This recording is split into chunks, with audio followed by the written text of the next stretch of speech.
Não sou padre nem pastor, apenas estudo a Bíblia com inteligência artificial para sempre te trazer uma visão imparcial. E aí, na paz? Hoje a gente vai falar aqui dos capítulos 13 e 14 de 2 Samuel, com duas passagens que mostram que o pecado ele não gera só consequências individuais, ele pode afetar toda uma família, até mesmo a nação inteira. No capítulo 13, o clima mudou muito, né? Davi estava até então muito de boa, todo mundo gostava, né? Os filhos, tudo beleza. Mas depois desses erros aí, a gente vê que os próprios filhos começaram a ficar meio contra ele e também repetiram comportamentos desastrosos. Um de seus filhos, Aminon, se apaixonou de forma doentia por sua meia-irmã Tamar, que era filho de Davi com outra mulher. E com a ajuda de um amigo dele, Jonadab, né, Aminon fingiu estar doente, pediu para que Tamar fosse lá vê-lo e chegou lá, violentou ela. E logo depois disso ainda, esse amor doente dele transformou em desprezo. Ele rejeitou ela com crueldade, então violentou e depois rejeitou ela. E aí Absalão, que era irmão de Tamar por parte também de mãe, né, o irmão mais completo, vamos dizer assim, ficou furioso. Em vez de agir imediatamente, ele guardou o rancor ali por 2 anos. E Davi, ao saber do ocorrido, ele se irou, mas não tomou nenhuma providência. E essa omissão de Davi como pai marcou profundamente a família. Absalão foi ficando com mais raiva ainda, né, e até que um dia ele armou uma emboscada e matou seu irmão Aminon. Então o filho de Davi matou outro, e depois disso ele fugiu, né, para outra cidade onde permaneceu 3 anos. Nesse período Davi ficou com saudade dele, né, mas não chamou de volta não, afinal ele tinha matado o próprio irmão.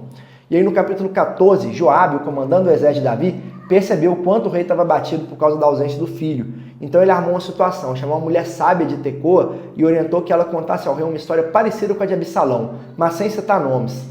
E essa história comoveu Davi, que declarou que o filho da mulher não deveria morrer. Então ela revela a verdade e mostra que o rei estava sendo incoerente, pois ele defendia o filho dela, mas o próprio filho dele ele não perdoava. Olha essa cara de Joabe, né? Antes tinha se contado uma história para Davi em relação, né, ao que ele fez de errado, e já falou, vamos contar uma história também, que ele vai decidir, e depois disso ele vai perdoar, né, Absalão. Ele queria agir para que os dois se reconciliassem. E aí Davi entendeu o recado e permitiu que Absalão voltasse para Jerusalém, mas com uma condição. Absalão não poderia ver o rosto dele, ou seja, Davi permitiu com que ele voltasse para a cidade, mas não tinha restaurado completamente o relacionamento ali não.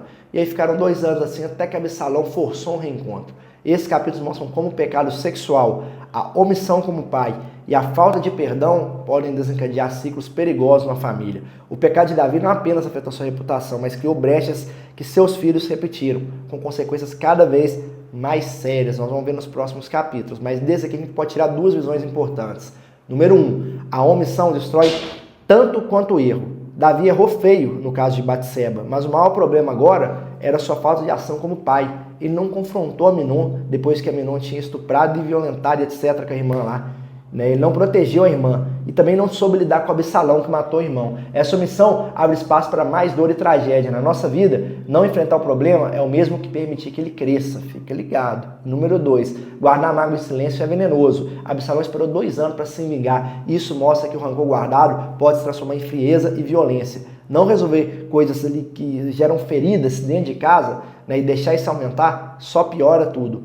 Por fim, vamos orar? Senhor Deus Pai poderoso, ensina-nos, Pai, a sermos, Pai, aqueles que agem segundo a Tua vontade, Deus. Não deixe com que sejamos omissos, Senhor. Acrescenta em nós, Pai, aquele ímpeto, Pai, oh Deus, para que a gente possa falar, Pai, para que a gente possa executar, agir, Pai, naquele momento, Pai, que a gente deve agir, que nós não ficamos parados, nós não ficamos em silêncio, Pai.